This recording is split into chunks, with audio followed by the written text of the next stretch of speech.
Andhra Pradesh exhibitors మిత్రులందరికీ, అలాగే chamber సభ్యులందరికీ నమస్కారం.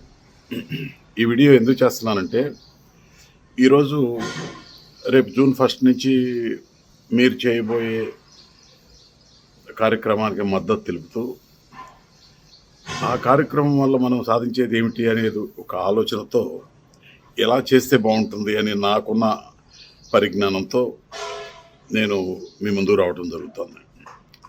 అంటే నేను చెప్పేది రైట్ అని కానీ, నేను చెప్పేది ఫాలో అవ్వాలని కానీ ఉద్దేశంతో కాదు ఇది చేసేది.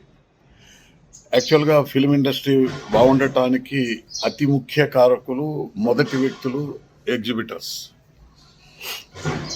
ఎక్కడైనా ఆంధ్రప్రదేశ్ అవునాయి, తెలంగాణ అవునాయి, వరల్డ్ ప్రపంచవ్యాప్తంగా అవునాయి, ఎగ్జిబిటర్సే ముఖ్య కారకులు. ఎందుకంటే ప్రొడక్షన్కి ప్రేక్షకుడికి మధ్యలో ఉండేది ఖచ్చితంగా ఎగ్జిబిటరే. అందంగా చూపించడం, సినిమాను బాగా ఆడించడం, దాని నుంచి వచ్చే డబ్బుల్ని డిస్ట్రిబ్యూటర్ ద్వారా నిర్మాతకు పంపటం, ఇదంతా చేసేది only one and only exhibitors only. ఆ ఎగ్జిబిటర్స్ ఈరోజు ఈ స్థితిలో ఉండటానికి ముఖ్యమైన కారణం బాధ్యతారాహిత్యం కొంత, ఓటీటీలు, అదర్ మీడియాస్ అటాక్ కొంత, ముఖ్యంగా పైరసీ కూడా. ఇప్పటికి కూడా పైరసీ చాలా తీవ్రంగానే ఉంది, పైరసీ కూడా. సో వీటన్నిటి వలన అటు ప్రొడ్యూసర్ నష్టపోతున్నాడు, ఇటు ఫిల్మ్ ఇండస్ట్రీ టోటల్గా ఎటువైపు పోతుందో తెలియట్లేదు. ఎగ్జిబిటర్స్ కూడా సినిమాలు ఓటీటీలో చూస్తున్నాం కదా అని చెప్పి ప్రేక్షకుడు రాకపోవడం వల్ల ఎగ్జిబిటర్స్ కూడా మూత వేసుకునే పరిస్థితికి రావటం, అలాగే వీక్లీ రెంటల్స్ అనే పేరుతో వచ్చిన డబ్బు ప్రాపర్గా ఎగ్జిబిటర్కి రావాల్సిన షేర్ రాకపోవటం, అనేక కారణాల చేత ఎగ్జిబిటర్ ఈరోజు మూసేద్దాం, స్ట్రైక్ చేద్దాం అనే స్టేజ్కి వచ్చింది. న్యాయంగా ఇది ఆలోచించాల్సింది నిర్మాతల కన్నా ముందు హీరోలు. ఈ డబ్బు ఎక్కువగా ఇప్పుడు ఎక్కువ శాతం మనీ చేరుతుంది ఓన్లీ కొంతమంది హీరోలకే. ఆ హీరోలు తీసుకుంటున్న డబ్బు కానీ, వాళ్ళ వలన తీసుకుంటున్న డైరెక్టర్లు తీసుకునే డబ్బు కానీ, ఇండస్ట్రీలో పెరిగిపోతున్న ఈ రెమ్యునరేషన్స్ వలన కానీ, మొత్తం మీద మనీ ఒక చోటకే వెళ్ళిపోతుంది. ఇది వరకు యూనిఫామ్గా ఉండేది. సినిమాలు రకరకాల బడ్జెట్లతో తీసేవాళ్ళు, రకరకాల సినిమాలు వచ్చేవి, ప్రేక్షకుడు అన్ని సినిమాలని ఆదరించేవాడు. మనీ ప్రాపర్గా ఎగ్జిబిటర్ దగ్గరికి, డిస్ట్రిబ్యూటర్ దగ్గరికి షేర్ అయ్యేది. అటువంటిది ఈరోజు ఈ స్థితిలో ఉండటానికి కారణం అనవసరమైన బడ్జెట్స్, విపరీతమైన రెమ్యునరేషన్స్. ఈ డబ్బంతా కొన్ని ప్రాంతాలకే వెళ్ళటం, అక్కడే పోగుపడటం. ఇది సినిమా ఇండస్ట్రీ, ఏ ఇండస్ట్రీకైనా కూడా ఆ మోనోపలీ సిస్టమ్ ఇబ్బంది పెడుతుంది.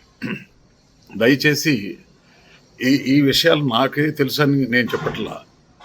పెద్ద హీరోలకు తెలుసు, పెద్ద సినిమాలు తీసే నిర్మాతలకు తెలుసు, ఇండస్ట్రీలో ఉన్న అతి ముఖ్యమైన వ్యక్తులు సురేష్ బాబు కానీ, దిల్ రాజు కానీ, అరవింద్ కానీ, ఈ అందరికీ సినిమా ప్రొడక్షన్ గురించి తెలిసిన ప్రతి ఒక్కళ్ళకి తెలుసు ఏం జరుగుతుంది అనేది.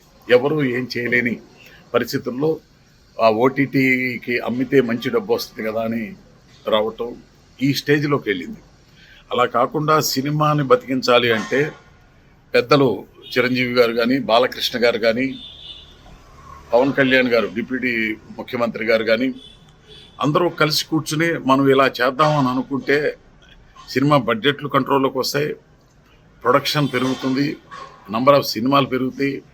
ఓటీటీ గురించి ఆలోచించే పరిస్థితి చూసి ఓటీటీ అనేది పక్కన పెట్టి బడ్జెట్ చేసుకుని, ఓటీటీ లేకుండా బడ్జెట్తో సినిమా తీయటం అనేది చేయాలంటే అది హీరోల వల్లే సాధ్యమవుతుంది. హీరోలు చెప్తే డైరెక్టర్లు చెప్తే ప్రొడ్యూసర్లకి ఎట్లా కావాలో ఇవన్నీ డిస్ట్రిబ్యూటర్లు చూస్తారు. డిస్ట్రిబ్యూటర్స్ కూడా విపరీతమైన రేట్లు పెట్టి ప్రొడ్యూసర్స్కి ఇచ్చి, ఆర్టిస్టులకి ఇచ్చి, ఈ రెమ్యునరేషన్స్ విపరీతంగా పెంచేసి ఈ మోనోపలీ వైపు ఇండస్ట్రీ వెళ్ళిపోవటం వలన ఈరోజు ఆంధ్రప్రదేశ్ ఎగ్జిబిటార్ ఈ స్థితికి రావడానికి కారణమని నేను నమ్ముతున్నాను. ఒకప్పుడు ఇదే ఎగ్జిబిటార్స్ మద్రాసులో ప్రొడక్షన్ ఉండగా ఇదే ఎగ్జిబిటార్స్ సినిమాలు ప్రింట్లు వస్తే ఎంత బాగా సినిమాలని ప్రదర్శించారు, ఎంత బాగా ప్రేక్షకులు ఆదరించారు, ఎన్ని సినిమాలు 100 రోజులు ఫంక్షన్లు చేశారు, రజతోత్సవాలు చేశారు, సంవత్సరాలు కూడా ఆడిని బికాజ్ ఆఫ్ థియేటర్స్.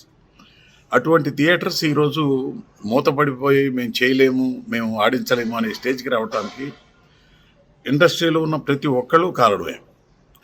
కాబట్టి నేను పెద్దగా ఇంతకన్నా ఎక్కువ చెప్తే కొన్ని అనవసరమైన నెగిటివ్ ఆలోచనలు వస్తాయి. నేను పాజిటివ్గా అందరూ కూర్చుని ఏ చిన్న విషయానికైనా ఏ పెద్ద విషయానికైనా చిరంజీవి గారు, బాలకృష్ణ గారు, పవన్ కళ్యాణ్ గారు, మిగతా పెద్దలు, ఆర్టిస్టులు అందరూ కూర్చుని, డైరెక్టర్లు అందరూ కూర్చుని బడ్జెట్లు కంట్రోల్ ఒకటి, ఓటీటీ రిలీజులు ఒకటి, ఇవన్నీ క్షుణ్ణంగా ఆలోచించి 1-10 రోజులు ఆలోచించి థియేటర్లు మూసేయటం కాదు, థియేటర్లు తెరిసే ఉంచాలి, థియేటర్లో సినిమాలు రిలీజే చేయాలి. ఈ నంబర్ ఆఫ్ థియేటర్స్ వేసి ఒక రోజులోనే సినిమాని దులిపేసుకుని ఆ దులిపేసుకున్న డబ్బు చాలు ఇదే పెద్ద రికార్డు అని చెప్పుకోవటం, ఇవన్నీ ఈ పద్ధతులన్నీ మానేస్తే థియేటర్స్ బతుకుతాయి, స్ప్రెడ్ అవుతుంది సినిమాకి రిలీజ్, ఎక్కువ థియేటర్లో రిలీజ్ అవుతాయి, ఎక్కువ దూరం వెళ్తాయి, ఎక్కువ రోజులు ఆడతాయి, ప్రేక్షకుడికి కంఫర్టబుల్గా ఉండే రేట్లు పెట్టాలి.